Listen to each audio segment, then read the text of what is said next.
ونشهد أن سيدنا ومولانا محمدا عبده ورسوله صلى الله عليه وعلى آله وأصحابه وبارك وسلم تسليما كثيرا كثيرا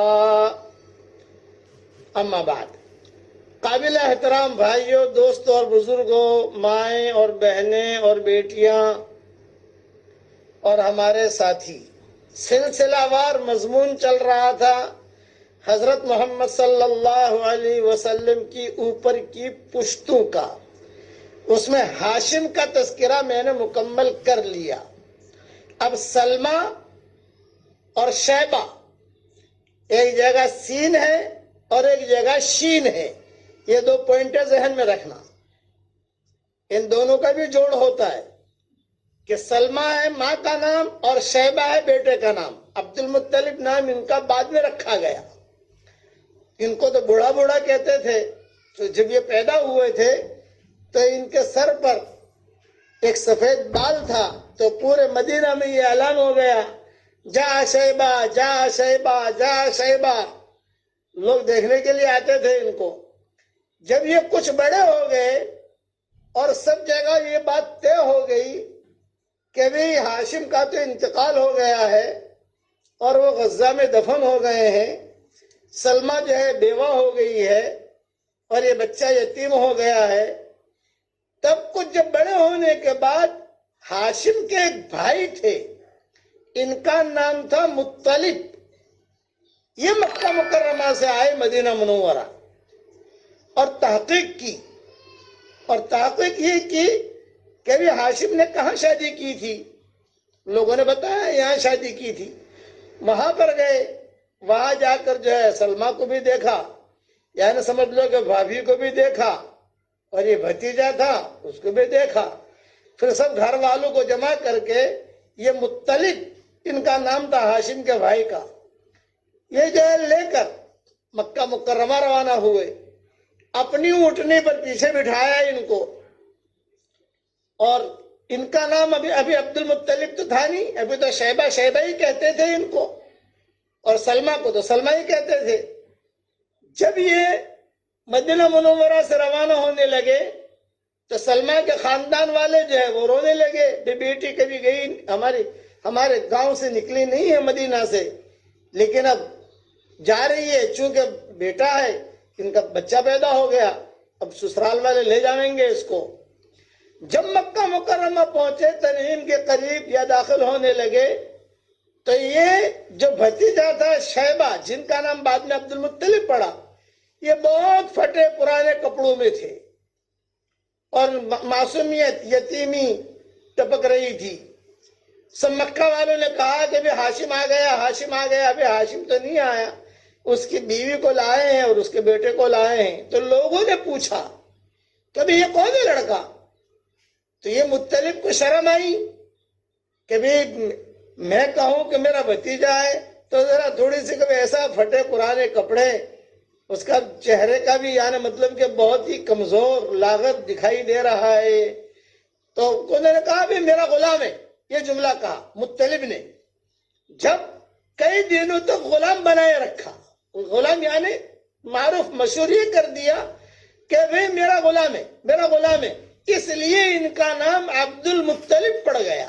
اصل نام ان کا شیبہ تھا، لیکن چونکہ مکہ والے سب ان کو عبد المطلب کہنے لگے. مطلب کا غلام، مطلب کا غلام، مطلب کا غلام.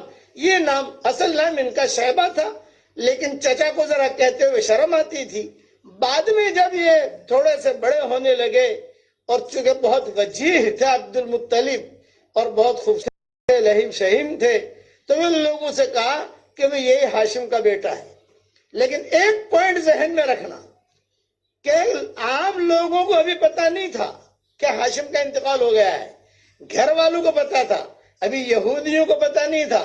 تو یہودی عورتیں، یہودی علماء مستقل ڈھونڈنے کے لیے ہاشم کو مکہ مکرمہ پہنچتے تھے. واٹس ایپ کا زمانہ تو تھا نہیں، ریڈیو کا زمانہ تو تھا نہیں کہ اعلان کر دیتے کہ مر گیا فلاں کا انتقال ہو گیا. کئی دنوں تک لوگ آتے جاتے رہے. تو پھر وہاں اعلان کوئی بھی آتا بھئی ہاشم کہاں ہے، تو کہتے بھی ہاشم کا تو انتقال ہو گیا، یہ ان کا بیٹا ہے عبد المطلب۔ عبد المطلب یہ بھی بہت وجیح تھے، یہ اپنی ماں کو پوچھتے تھے میرا باپ کون ہے۔ یہ عبد المطلب جو ہے کہ جب بڑے ہوئے تو بڑے ہونے کے بعد کتابوں میں لکھا ہے کہ یہ پوچھتے تھے کہ میرا باپ کون ہے، تو ماں جو ہے وہ روتی تھی کہ جواب نہیں دیتی۔ گھر والے کہتے بھی بتا دو کہ باپ کا انتقال ہو گیا، یہ ہوا ساری تفصیل بتا دو۔ جب عبد المطلب نے انہیں پتہ چل گیا کہ اب میں تو یتیم ہوں، باپ نے جو ہے شادی کی تھی ان سے اور میں پیدا ہوا اور میں جو ہے یعنی باپ کا انتقال ہو گیا غزہ میں، بیت المقدس کے قریب وہیں دفن ہو گئے، اب جو ہے ان کی زندگی گزرتی رہی۔ لیکن عبد المطلب کو لوگ ایک بات کہتے تھے کہ تمہارا باپ ہاشم جو ہے بہت بڑا آدمی تھا اور تجھے اس سے بڑا بننا ہے۔ بعض مرتبہ بیٹا باپ سے آگے بڑھ جاتا ہے، یہ بھی ہوتا ہے، اور باپ کو خوشی ہوتی ہے کہ چلو میرا بیٹا مجھ سے آگے بڑھ گیا۔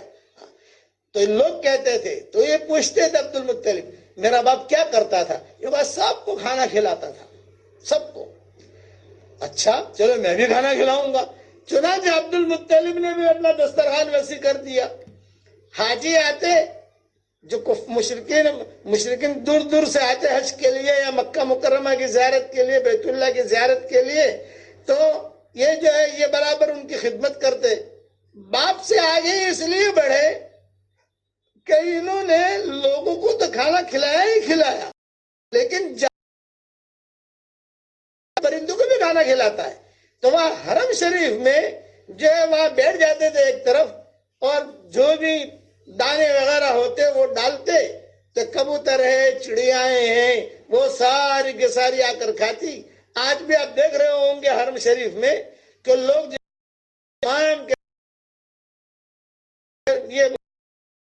ہے وہ یہ عبد کی ایجاد شدہ چیز ہے، یہ انہوں نے سب سے پہلے ان کا لقب ہی پڑ گیا کہ مطعم طیر السماء۔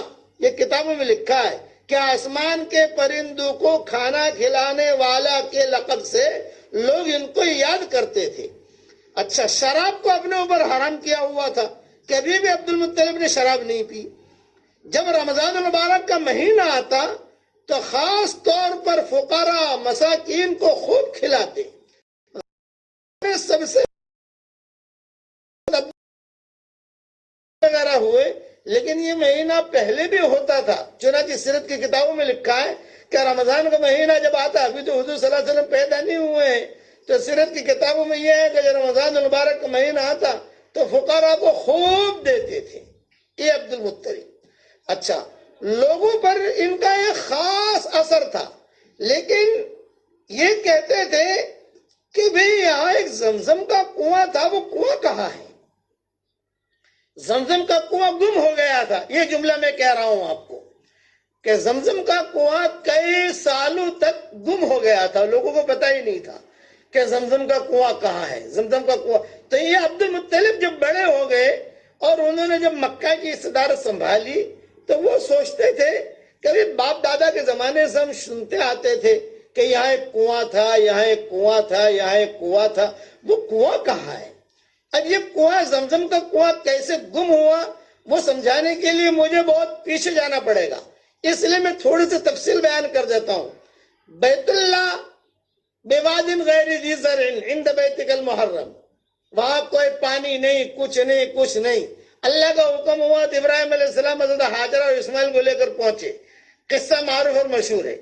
چنانچہ اسماعیل علیہ السلام کی برکت سے اور حضرت ہاجرہ کی برکت سے زمزم کا کنواں ملا۔ یہ میں مختصر کر کے سمجھا رہا ہوں، کیونکہ عبد المطلب کو 4 خواب آ رہے ہیں، 4 خواب۔ وہ 4 خواب سمجھانے کے لیے مجھے تفصیل کہنی پڑ رہی ہے، آپ کو سمجھانی پڑ رہی ہے، اور بہت دھیان سے سنو گے تو انشاءاللہ فائدہ ہوگا۔ ابراہیم علیہ السلام آتے جا رہے، حضرت ہاجرہ ملاقات ہوتی رہی، لیکن اترنے کی اجازت نہیں۔ بیوی کو بیٹے کو واپس چلے جاؤ، بیوی کے ساتھ رہنا، بچے کے ساتھ رہنا، اس کی اجازت نہیں تھی۔ یہ سیدھے جو ہے آج کل جہاں زمزم کا پانی ہے، پانی جہاں ہوتا ہے، جہاں سے بسیں آتی ہیں حرم شریف میں لاتی ہیں، وہاں سے ابراہیم علیہ السلام جو ہے وہ تشریف لاتے تھے، اور وہاں سے جو ہے آتے تھے، اور وہیں سے ابراہیم علیہ السلام روانہ ہو جاتے تھے۔ ایک مدت کے بعد ابراہیم علیہ السلام آئے تو دیکھا کہ بھئی یہاں تو ماشاءاللہ آبادی ہو گئی۔ آبادی کیسے ہوئی؟ وہ آبادی ایسے ہوئی کہ زمزم کا کنواں تو تھا ہی۔ یمن میں کچھ قبیلے تھے، اوس، خزرج، جرہم، یہ یمنی قبائل ہیں۔ وہاں حالات آئے، وہ حالات کے جیسے کورونا وائرس کی خدا نخواستہ بیماری آئی، قحط پڑا، نامناسب حالات آئے، تو یمنی لوگ جو ہے وہ انہوں نے کہا کہ اب یہاں رہنے جیسا نہیں ہے، تو کچھ قبیلے تو چلے گئے مدینہ منورہ۔ یہ سلمہ جو تھی یہ خزرجیہ تھی، خزرج خاندان کی تھی سلمہ۔ اچھا، ایک قبیلہ تھا قبیلے جو، تو انہوں نے حضرت حاجرہ سے کہا کہ بھئی ہم تو جو ہے یمن سے آئے ہیں، لیکن کوئی پڑاؤ ڈالنے کی کوئی جگہ ہمارے پاس نہیں ہے، اور یہاں پانی بھی ہے، اگر ہمیں ویزا دے دو اور ہمیں اقامہ دے دو اور ہمیں اگر یہاں ٹھہرنے کی اجازت دے دو تو ہم یہاں ٹھہر جائیں۔ اسماعیل علیہ السلام بھی بڑے ہو گئے تھے اور حضرت حاجرہ بھی تھی وہاں، یہ فرمایا ہاں ٹھہر جاؤ۔ چنانچہ انہوں نے بھی ایک جگہ اپنے خیمے لگا لیے، قبیلے بنو جرہم نے۔ وہ انہی کے خاندان میں سے ایک لڑکی سے اسماعیل علیہ السلام کی شادی بھی ہو گئی، چونکہ یہ بھی نوجوان ہو گئے اسماعیل علیہ السلام۔ اب روایت میں کتابوں میں یہ لکھا ہے، سیرت کی کتابوں میں، تاریخ کی کتاب، تو پوچھا بھی اسماعیل کہاں ہے؟ تو گھر والوں ان کی بیوی نے کہا، اسماعیل علیہ السلام کی بیوی نے کہ وہ تو شکار کھیلنے گئے ہیں۔ اچھا ٹھیک ہے، کیسا ہے میرا بیٹا؟ تو بیوی نے جو ہے تھوڑا ناک بھون چڑھائے، شکوے شکایت کیے، یہ کہا کہ کوئی ٹھیک نہیں ہے، بس شکاری کھیلتے رہتے ہیں، اور یہ گھر ہے یعنی بیت اللہ، یہ اس کو دھوتے رہتے ہیں، اس کو ٹھیک ٹھاک کرتے رہتے ہیں، یہ ساری یعنی شکایت کو، یعنی اپنے شوہر کی تعریف نہیں کی، شکایت کی۔ ہمیشہ ایک بات یاد رکھنا، شکوے شکایت کرنے والا، شکوے شکایت کرنے والی محروم رہتے ہیں۔ ابراہیم علیہ السلام نے کہا کہ اچھا ٹھیک ہے، اسماعیل جب آوے تو ان کو کہنا ایک بڑے میاں آئے تھے، میرا سلام کہنا، اور یہ کہنا کہ چوکھٹ بدل لو۔ یہ کہہ کر ابراہیم علیہ السلام چلے گئے۔ رات کو آئے اسماعیل علیہ السلام، اجی ایک بڑے میاں آئے تھے اور ایسا کہہ رہا تھا، اور یہ کہا کہ چوکھٹ بدل دو۔ تو اسماعیل علیہ السلام نے اس عورت کو طلاق دے دی۔ یہ فرمایا تو نے کچھ بات ایسی کی ہوگی، وہ میرے والد تھے اور انہوں نے چوکھٹ بدلنے کا کہا ہے، اس لیے تیرا میرا نکاح نہیں ہو سکتا۔ چلو اب دوسرا نکاح ہوا۔ یہ عورت بہت دیندار تھی، بہت شاکرہ۔ ابراہیم علیہ السلام آئے اور کہا کہ کیسا اسماعیل کھیلنے گئے ہیں؟ اچھا کیسا؟ کہ بہت آدمی ہے، بہت والی زندگی گزر رہی ہے۔ تو ابراہیم علیہ السلام نے کہا اچھا اپنے چوکھٹ جو ہے وہ باقی رکھنا، اور بس اللہ تعالیٰ برکت دے، میرا سلام کہنا۔ یہ کہہ کر ابراہیم علیہ السلام چلے گئے۔ اب یہ آئے اسماعیل علیہ السلام، تو بیوی نے تذکرہ کیا، یہ ہوا یہ ہوا۔ اسماعیل علیہ السلام نے کہا میرے ابا تھے وہ، یہ قبیلے بنی جرہم۔ اب یہ دو پوائنٹیں ذہن میں رکھنا، بنی اسماعیل اور بنی جرہم، یہ دونوں خاندان چلا۔ اسماعیل علیہ السلام کو جب نبوت ملی، تو اسماعیل علیہ السلام کو جب نبوت ملی تو اللہ تعالیٰ نے انہیں عمالقہ اور جرہم اور اہل یمن کی طرف مبعوث کیا کہ بھئی تمہارا کام یہ ہے کہ یمن والوں میں کام کرو، عمالقہ میں کام کرو، جرہم میں کام کرو، ان کو اللہ رسول کی بات بتاؤ۔ پھر اسماعیل علیہ السلام کا بھی انتقال ہو گیا۔ 130 سال کی عمر میں اسماعیل علیہ السلام کا انتقال ہوا، اور حتیم میں اپنی والدہ ماجدہ کے قریب مدفون ہوئے۔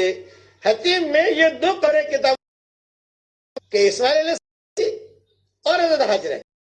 اچھا اب جو اسماعیل علیہ السلام کے اولاد کے پاس بیت اللہ کی ذمہ داری آئی، چابی بیت اللہ کو سنبھالنا۔ چنانچہ جب تک حضرت حاجرہ تھی تو حضرت حاجرہ جو ہے یہ بھی بیت اللہ کی خوب خدمت کرتی تھی، اور یہ اسماعیل علیہ السلام بھی کرتے تھے، صاف صفائی کرنا، یہ کرنا وہ کرنا، سارا یعنی ویوٹ، ساری ذمہ داری ان پر ہوتی تھی۔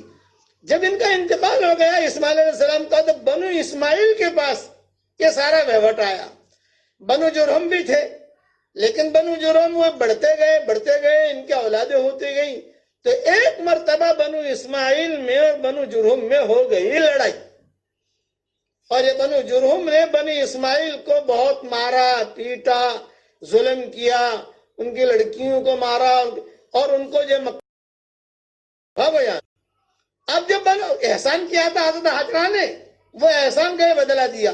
کتابوں میں لکھا ہے اتق شر من احسنت الیہ، جس پر تو احسان کرے اس کے شر سے بھی بچتے رہنا، کہ کبھی نہ کبھی تجھے ڈنک مارے گا، تو نے احسان کیا ہے، وہ احسان فراموش ہوگا تو ڈنک مارے گا۔ یہ بنو جرہم نے مدت کے بعد یہ بدلہ لیا، یہ کہا کہ سارے بنی اسماعیل کو، یعنی ابراہیم علیہ السلام کے اولاد کو، حضرت حاجرہ کے اولاد کو، بنی اسماعیل کو سب کو بھگا دیا، جاؤ تم جنگلوں میں جاؤ، یہاں تمہارا کوئی حق نہیں ہے۔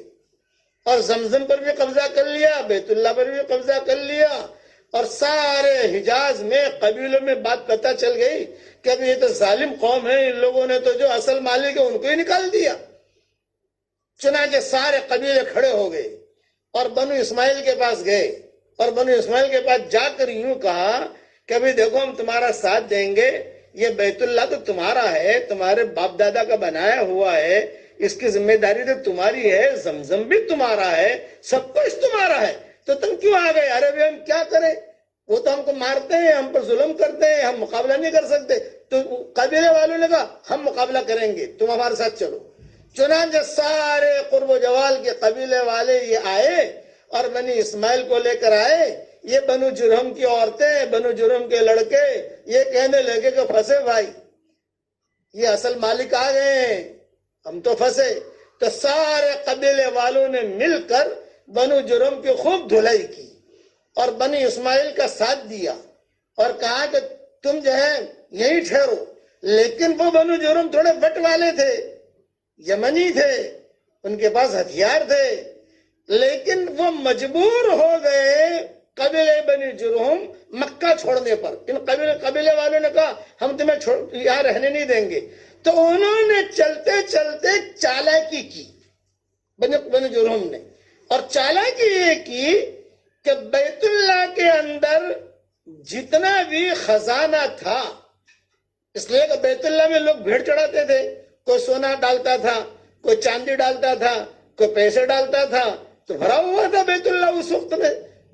تو بیت اللہ میں جتنا خزانہ تھا وہ سارا خزانہ لیا اور لے کر زمزم کے کنویں میں راتوں رات ڈالا، اور راتوں رات پہاڑوں پر سے جو ہے بڑے بڑے پتھر لا کر وہ زمزم کو پاٹ دیا۔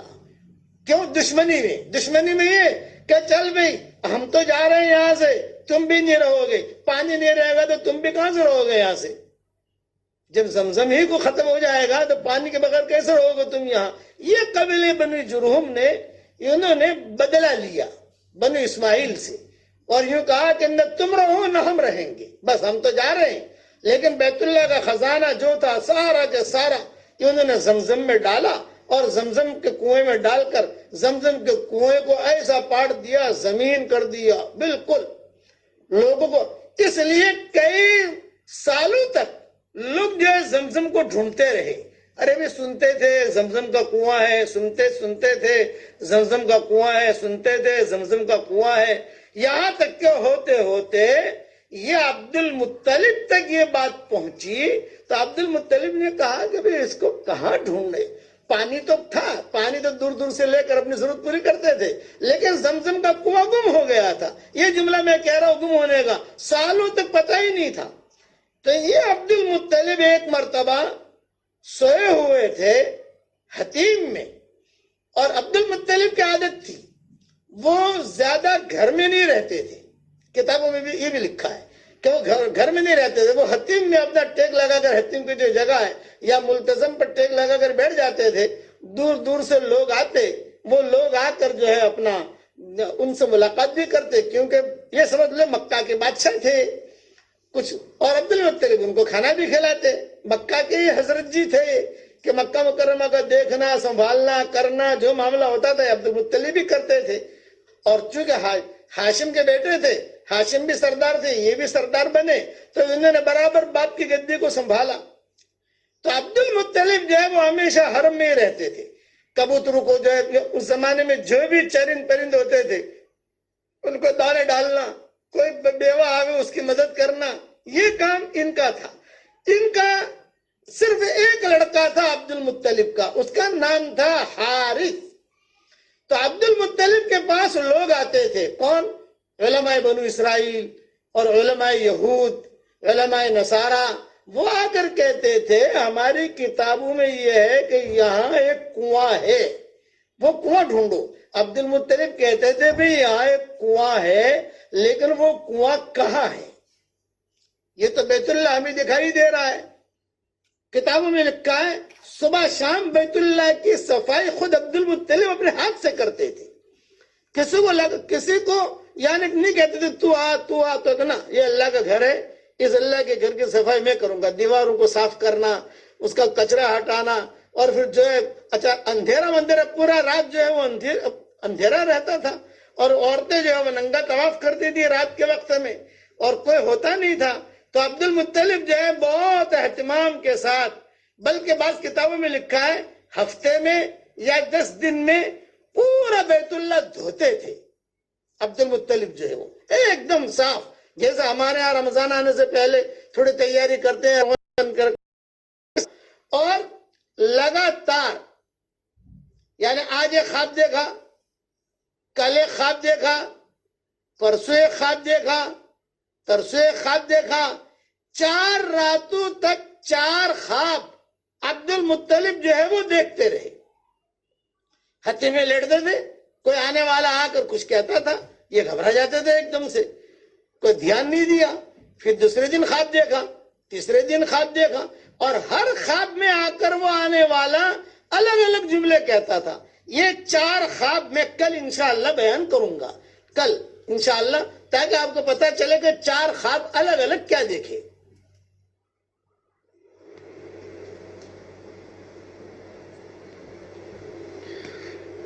یہ میں روزانہ مسائل آپ لوگوں کے سامنے بیان کر رہا ہوں۔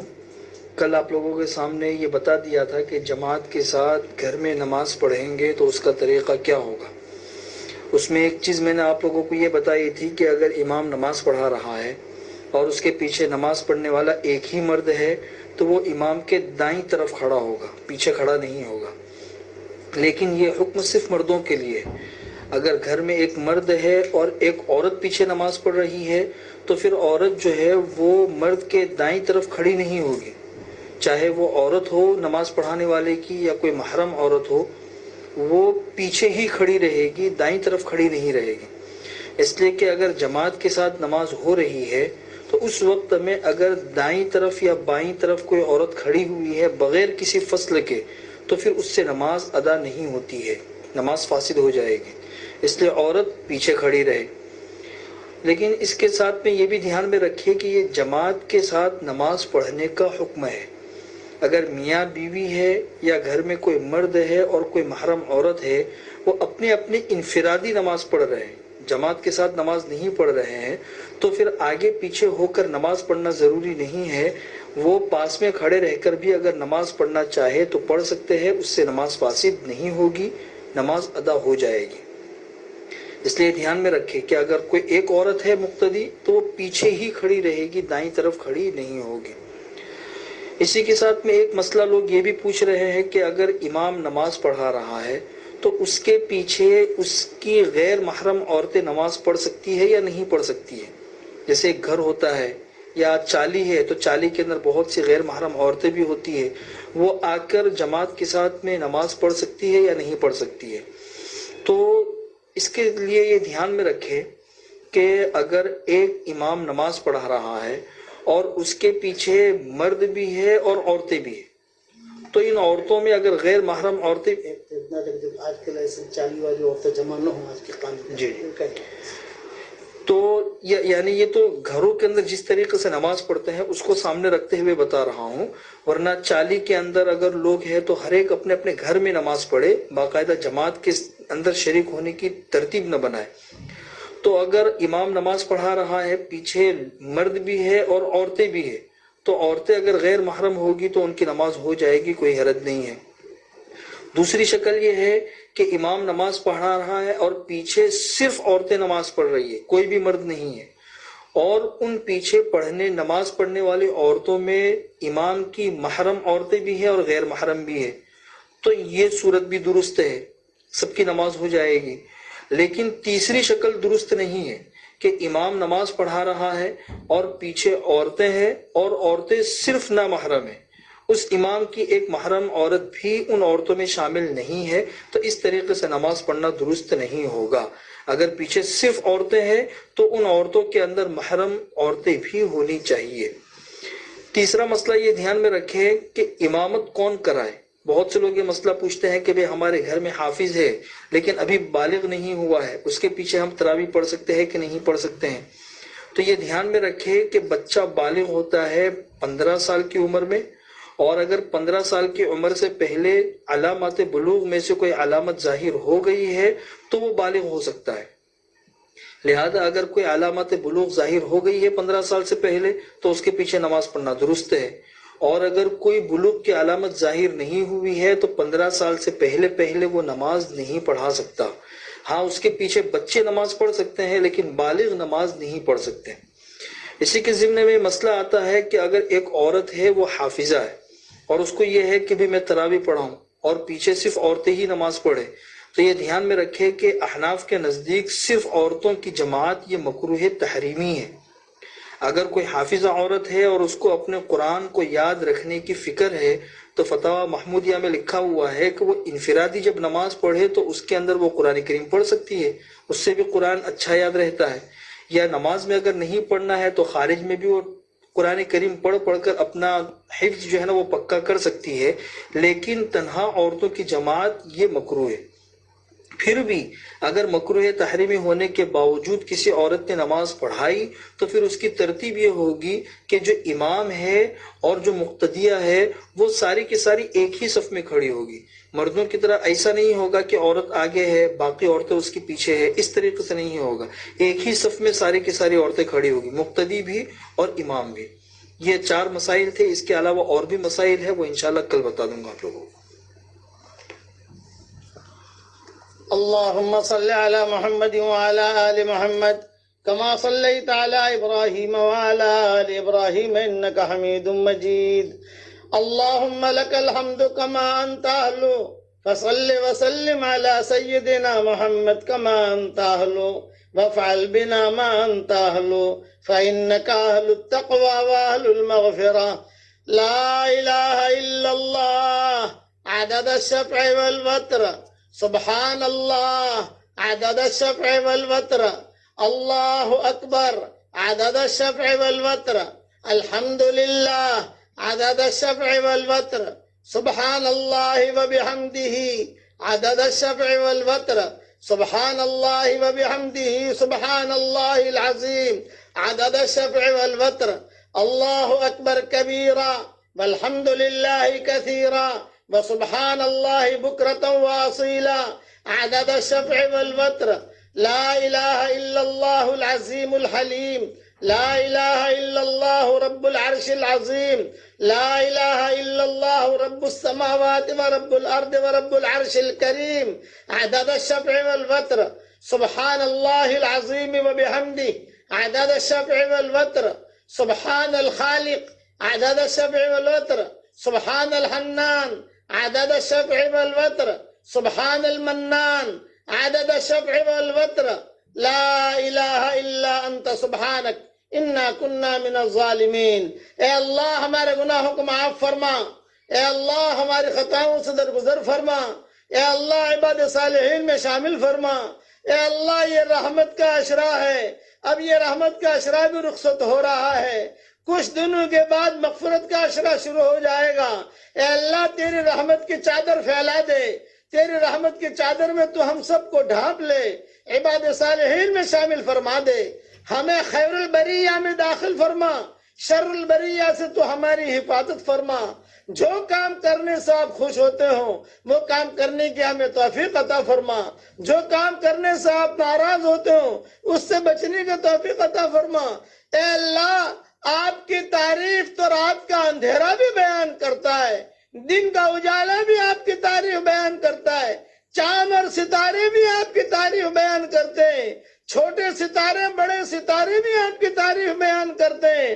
اے اللہ، ہم نے صحیح حدیثوں میں پڑھا ہے 7ویں آسمان کے اوپر ایک بہت بہت بہت بہت بڑا سمندر ہے، اور اس کے اوپر پھر تیرا عرش ہے، اس کے اوپر کرسی ہے، اس کے اوپر فرشتے ہیں۔ وہ سمندر بھی تیری تعریف بیان کرتا ہے، عرش بھی تیری تعریف بیان کرتا ہے، فرشتے بھی تیری تعریف بیان کرتے ہیں، بیماریاں بھی تیری تعریف بیان کرتی ہیں۔ تو اتنا بڑا ہے کہ جتنے سمندر ہیں، سب سے بڑا سمندر عرش کے اوپر جو ہے وہ ہے سب سے بڑا سمندر، اس سے عرش کے اوپر نہیں، 7 آسمانوں کے اوپر جو سمندر ہے وہ سب سے بڑا سمندر ہے، اس سے بڑا سمندر کوئی نہیں ہے۔ دنیا کے سمندر سب چھوٹے ہیں، اے اللہ سب سمندروں کی روشنائی ہو جائے، اور جتنے درخت ہیں اس کے قلمیں بن جائیں، اور جتنی زمینیں ہیں اس کے کاغذ بن جائے، اور سارے انسان اور جنات مل کر تیری تعریف لکھنا شروع کریں، روشنائی ختم ہو جائے گی، اور اللہ قلمیں ٹوٹ جائیں گی، اور اللہ کاغذ بھی پھٹ جائیں گے، مگر تیری تعریف پوری نہیں ہوگی۔ تو اتنا بڑا ہے، اے اللہ ہم تو بہت کمزور ہیں، اے اللہ ہمارے گناہ تیرا کوئی نقصان نہیں پہنچا سکتے، تو اگر معاف کر دے گا تیرے دریا مغفرت میں سے کمی واقع نہیں ہوگی۔ اے اللہ، اے پہاڑوں کے وزنوں کو جاننے والے، اے سمندروں کے پیمانوں کو جاننے والے، اے ہواؤں کے رخوں کو مقرر کرنے والے، اے کبے کے بچے کو اس کے گھونسلے میں روزی پہنچانے والے، اے وہ پاک ذات، اے وہ پاک ذات، ہر ذرہ تیری تعریف بیان کرتا ہے۔ ہم تجھ سے درخواست کرتے ہیں پوری انسانیت سے پریشانیوں کو تو دور فرما دے، رمضان کی طفیل سے دور فرما دے، قرآن کی برکت سے دور فرما دے، تیرے اسماء الحسنی کی برکت سے دور فرما دے، اور جو پریشان حال ہوں ان کی پریشانیوں کو دور فرما۔ جو لوگ آمین کہہ رہے ہیں یا جب بھی آمین کہیں، اے اللہ ان کی پریشانیوں کو آپ کے علاوہ کوئی نہیں جانتا، یہ کہنا بھی نہیں چاہتے۔ عورتیں پریشان ہیں، بچے پریشان ہیں، بچیاں پریشان ہیں، اے اللہ ہمارے برادران وطن بھی پریشان ہیں اس بیماری کی وجہ سے، دنیا کا ہر ملک جو ہے وہ پریشان ہے، اے اللہ ان سب کی پریشانیوں کو دور فرما۔ تیرا چاہ لینا کافی ہے۔ ہم نے قرآن میں پڑھا ہے کہ جب تو کسی چیز کو چاہ لیتا ہے صرف کہتا ہے کن فیکون، ہو جا، وہ ساری چیزیں ہو جاتی ہیں۔ تیرا حکم دینا کافی ہے۔ اے اللہ ساری پریشانیوں کو دور فرما، جو بیمار ہو ان کو شفاء کاملہ عاجلہ دائمہ مستمرہ عطا فرما۔ جس نے بھی مجھ سے دعاؤں کے لیے کہا ہو، دعاؤں کے لیے خطوط میں لکھا ہو، جن کا ہم پر کسی قسم کا حق اور احسان ہو، اے اللہ ہماری دعاؤں میں ان کا پورا حصہ نصیب فرما۔ اے اللہ کوئی جادو میں مبتلا ہے اس کی پریشانی بھی دور فرما، کوئی جنات میں مبتلا ہے ان کی پریشانیوں کو دور فرما، کوئی قرضے میں پریشان ہے اس کی پریشانیوں کو دور فرما۔ جس کی جو حاجت ہو، آپ سب کے رب ہیں، سب کی حاجت کا تو مکمل طریقے سے پوری فرما، اور اپنے فضل و کرم سے ہماری دعاؤں کو قبول فرما۔ سبحان ربک رب العزت عما یصفون وسلام علی المرسلین والحمد للہ رب العالمین۔